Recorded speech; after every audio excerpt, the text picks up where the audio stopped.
भारत गौरव आचार्य श्री पुलक सागर जी गुरुदेव के प्रवचन और लेटेस्ट धार्मिक भजन व कार्यक्रम निशुल्क देखने व सुनने के लिए हमारे YouTube चैनल जीन शरणम मीडिया को आज ही सब्सक्राइब करें और सबसे पहले देखने के लिए बेल आइकन पर क्लिक जरूर करें। किताबों में ज्ञान होता है क्या? स्कूल जाते हो पढ़ने, किताबों में ज्ञान है कि तुम में ज्ञान है?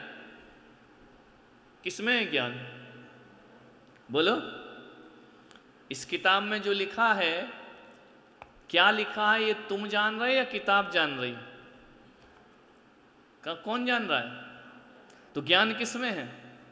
अपने में है ना। किताब में ज्ञान थोड़ी है, पुस्तकों में ज्ञान थोड़ी है, शास्त्रों में ज्ञान नहीं है। ज्ञान तो मुझ में है। किताब तो सहारा है, किताब तो एक माध्यम है। यदि किताबों में ज्ञान होता तो पेन भी लिख देता। पेन लिखता है कि तुम लिखते हो? कौन लिखता है? बोलो। हाथ लिखता है कि तुम लिखते हो? कौन है लिखने वाला? शरीर लिखता है कि मैं लिखता हूं? मैं हूं लिखने वाला। यदि मैं निकल जाऊं तो हाथ भी रहेगा, पेन भी रहेगा, एक अक्षर नहीं लिखा जाएगा। लिखने वाला कौन है? मैं हूं। जानने वाला कौन है? मैं हूं। पढ़ने वाला कौन है? मैं हूं। समझ में आ रहा? तो ये सारी चीजें तो मेरे अंदर मौजूद है, बाहर नहीं है। ना ज्ञान बाहर है, ना दर्शन बाहर है, ना सुख बाहर है, ना बल बाहर है। शक्ति भी मुझे ही अपनी जगाना पड़ेगी। रात्रि भोजन छोड़ दो। नहीं महाराज, अरे इसमें ही तुमको कष्ट आ गया। कैसे अनंत चतुष्टय के स्वामी हो तुम? विचार करिए। तुमको तो कर्मों को नाश करने की शक्ति है, तुम्हारे अंदर तो मोक्ष जाने की शक्ति है। ये धन्यता का अवसर है जो चातुर्मास यहाँ पर हो रहा है। और इसीलिए इस बार चातुर्मास की प्रक्रिया ऐसी रखी कि एक एक परिवार आए। शिकायत रहती थी ना, जाते तो हैं, महाराज के पास टाइम नहीं मिलता है, महाराज के पास बैठ नहीं पाते हैं, वक्त नहीं मिलता है। हमने कहा ये समस्या तुम्हारी खत्म कर देते हैं। अब आओ, पूरा दिन सुबह से शाम महाराज की। इतना समय मैंने दिन भर तो किसी को नहीं दिया होगा जितना इस चातुर्मास में दिया जा रहा। सुबह से भगवान की भक्ति, सुबह से भगवान का अभिषेक, मंत्रों का जाप, आहार दान का लाभ, ये 3-4 घंटे अभी विधान में, अभी आरती में, इतना समय, ये अवसर मिला है। ध्यान रखना, अवसर मिला है। अपने चित्त के आगाध स्वरूप को जानने का प्रयास करें। अपने स्वरूप को जानने का एक अवसर तुमको प्राप्त हुआ है। और केवल ये अवसर ही नहीं मिला है, हकीकत में देखा जाए तो शरीर भी एक अवसर है इस नर से नारायण बनने के लिए। शरीर भी एक अवसर है भगवान बनने के लिए। शरीर भी एक अवसर है कल्याण का। ये शरीर खुद एक अवसर है, मनुष्य भाव खुद एक अवसर है। क्योंकि भगवान बनने की यात्रा त्रियंचों से, नरकों से, देवों से शुरू नहीं होती है। भगवान बनने की यात्रा तो मनुष्य के चोले से प्रारंभ हुआ करती है। ये अवसर मिला, इसका सदुपयोग करो। सदुपयोग कैसे करें? वाणी का सदुपयोग करो। अच्छा बोलो, हितमित प्रिय बोलो, ये वाणी का सदुपयोग है।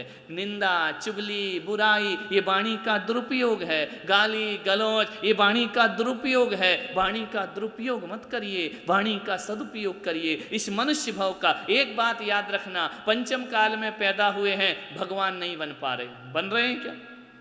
लेकिन मैं पुलक सागर कहता हूं, भगवान बनो या ना बनो, जिनेंद्र बनो या ना बनो, भगवान नहीं बन पाए कोई बात नहीं, भगवान के तो बन जाओ।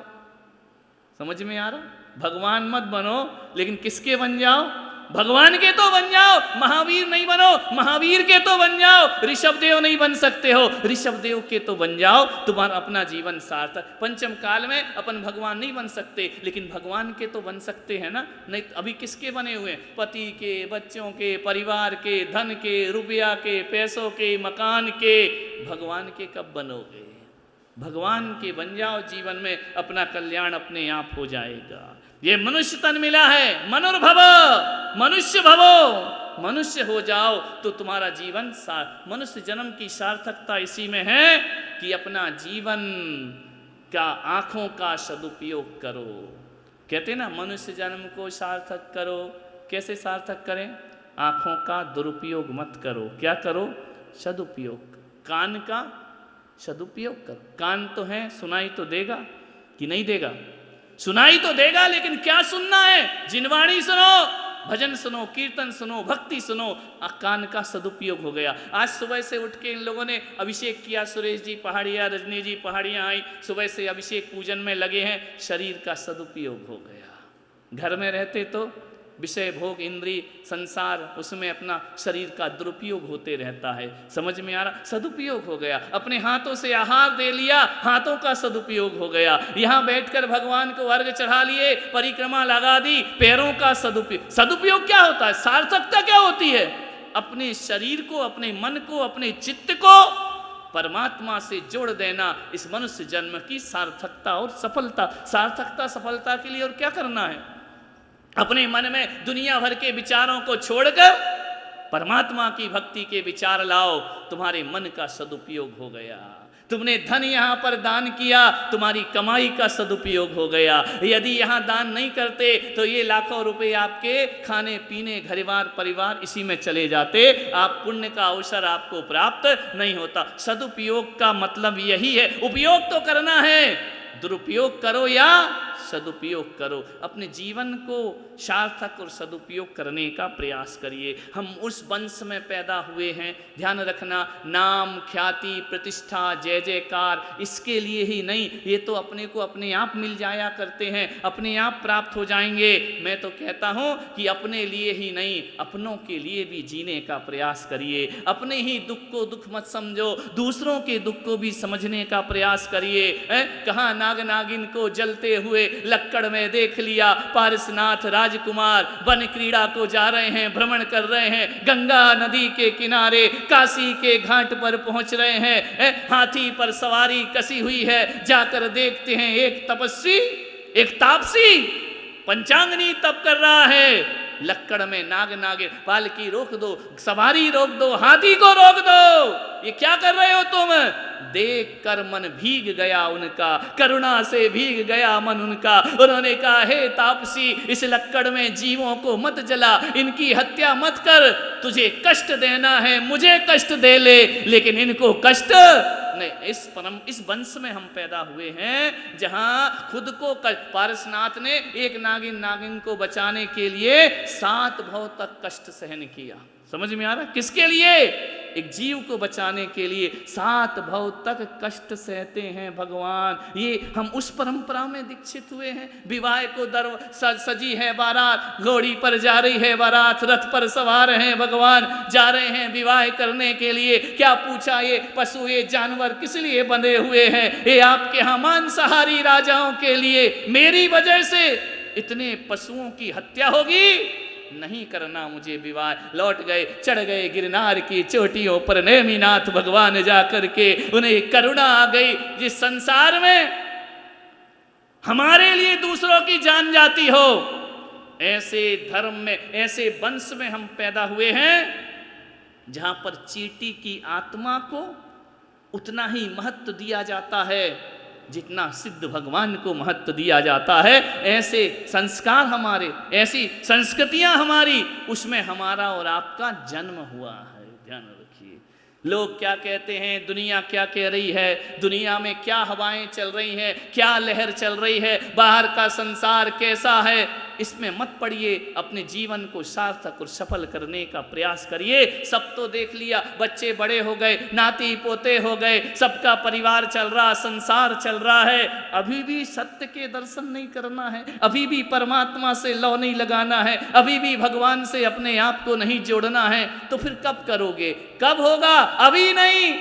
क्या सोचता है आदमी, आज करे सो काल कर, काल करे सो परसों, इतने जल्दी क्या पड़ी है, अभी तो जीना बरसों। ध्यान रख, ऐसा सोचता है आदमी। धर्म के मामले में सोचता, अभी तो बरसों जीना है, इतनी जल्दी क्या है, कर लेंगे, अभी तो जिंदगी पड़ी है। जिंदगी का कोई भरोसा। कोरोना में कितने चले गए हैं, उसने नहीं देखा जवान कौन, और तीसरी लहर आ गई, अपने ही नंबर आ जाए, क्या भरोसा दुनिया से विदा हो जाए। सोचते ही रह जाएंगे और कुछ जीवन में कर नहीं पाएंगे। ध्यान रखिए। क्या माहौल है बाहर का, उसको छोड़ दीजिए। अपने जीवन का लक्ष्य ध्यान रखना। एक मौत का झटका लगेगा, मरने के बाद हमारे साथ ना माहौल साथ होगा, ना रिश्ते नाते, ना यार दोस्त, कोई साथ नहीं होगा। हमने जो जीवन में धर्म अर्जित किया है वही हमारे साथ जाने वाला है। कितनी बार ये बातें सुन चुके हो, सब इधर से सुनते और इधर से निकाल देते हो। मैं तो कहता हूँ मत लो दीक्षा, कोई बात नहीं है, मत करो व्रत नियम, कोई बात नहीं है, कम से कम अपने शरीर का सदुपयोग करो। ध्यान रखिए, दुरुपयोग मत करो। नाक कान आंख जो भी मिला है इसका सदुपयोग करो। एक बच्चा समुद्र के किनारे है, सोच देखिए, चिंतन देखिए लोगों का। बच्चा समुद्र के किनारे है, एक लहर आई, चप्पल बहाकर ले गई। समुद्र पे जैसे ही बच्चे ने देखा कि मेरी चप्पल चली गई, उसने रेत पे लिख दिया, समुद्र तू चोर है, तूने मेरी चप्पल चुराई है। एक बच्चे की सोच। वहीं क्या घटता है, कुछ मछुआरों की टोली चली आ रही है, हाथ में मछलियां लिए।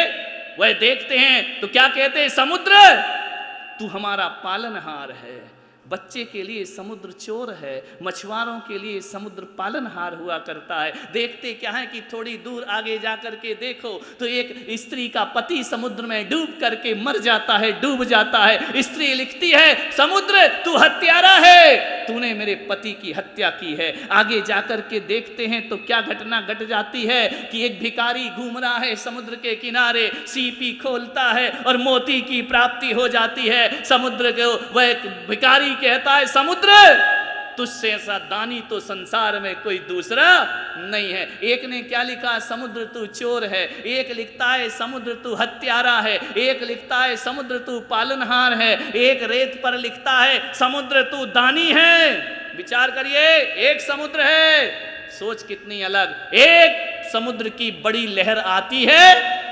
पूरी जो लिखा हुआ था मिटा करके चली जाया करती है। मालूम है क्या हुआ, क्यों मिटा दिया उसने? समुद्र ने ना ये सुना कि तू हत्यारा है, समुद्र ने ये भी नहीं सुना कि तू पालनहार है, समुद्र ने ये भी नहीं सुना कि तू दानी है, समुद्र ने ये भी नहीं सुना कि तुझ जैसा चोर दुनिया में कोई नहीं। समुद्र ने कुछ नहीं सुना। समुद्र ने कहा, मैं समुद्र हूं, अपनी मौज में रहना, अपनी मस्ती में बहना, ये मेरा काम हुआ करता है। लोग क्या कहते हैं हमें इसकी परवाह नहीं हुआ करती है। चाहे दानी मानो, चोर मानो, जैसा मानना है मानते रहो। मैं आपसे कह रहा हूं, विशाल समुद्र बनना है। लोग क्या कह रहे हैं इस पछड़े में मत पड़िए, अपना रास्ता चलिए, अपने जीवन के लक्ष्य को प्राप्त करिए और जीवन की ऊंचाइयों को प्राप्त करिए। कुछ तो लोग कहेंगे लोगों का काम है समुद्र अपना क्रोध और समुद्र अपनी शांति दूसरों के निर्णय पर नहीं प्रेषित करता। वह कब क्रोध करना है इसका हिसाब भी उसका अपना होता है और कब शांति से रहना है यह हिसाब भी समुद्र का खुद का। दूसरों के निर्णय से नहीं जीता है समुद्र। चोर कह दोगे तो समुद्र अपने आप को चोर नहीं माना करता है, दानी कह दो तो समुद्र अपने आप को दानी नहीं मानता है। हर हाल में जीना, मौज में रहना, मस्ती में जीना, ये समुद्र का काम हुआ करता है। कौन क्या कह रहे हैं उससे हमारे जीवन में कोई फर्क नहीं पड़ेगा। अपने जीवन के निर्णय लोगों से मत मांगो। समुद्र कहता है मेरे जीवन का निर्णय मैं खुद लूंगा। हमें भी अपने निर्णय खुद लेना चाहिए कि मेरा हित किसमें है और मेरा अहित किसमें है।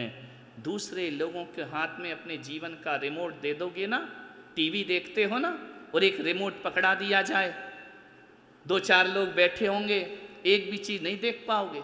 एक कहेगा न्यूज़ लगा दो, पट से दबा देगा, एक कहेगा सीरियल लगा दो, वो दबा देगा, एक कहेगा पिक्चर देख लो, वो दबा देगा।